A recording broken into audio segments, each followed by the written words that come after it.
कंपन्यांनी युरिया आणि DAP खताचा 100% संरक्षित साठा ठेवणे बंधनकारक असल्याची माहिती जिल्हाधिकारी कार्तिकेयन एस यांनी दिली।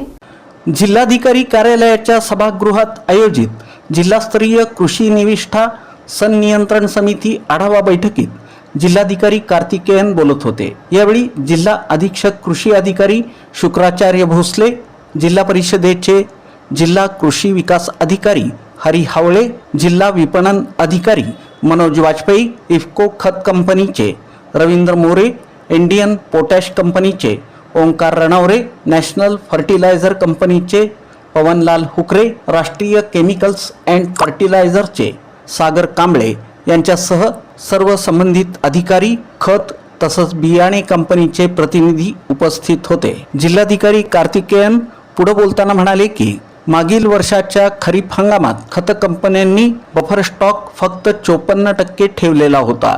त्यामुळे यावर्षी पुणे येथील कृषी आयुक्तालयाचे निविष्ठा संचालक यांना सोलापूर जिल्ह्यासाठी जेवढा खताचा संरक्षित साठा उपलब्ध करून दिलेला आहे तेवढा 100% साठा संरक्षित ठेवला पाहिजे। यामध्ये कोणत्याही प्रकारचा हलगर्जीपणा खपवून घेतला जाणार नाही असे स्पष्ट निर्देश त्यांनी दिले।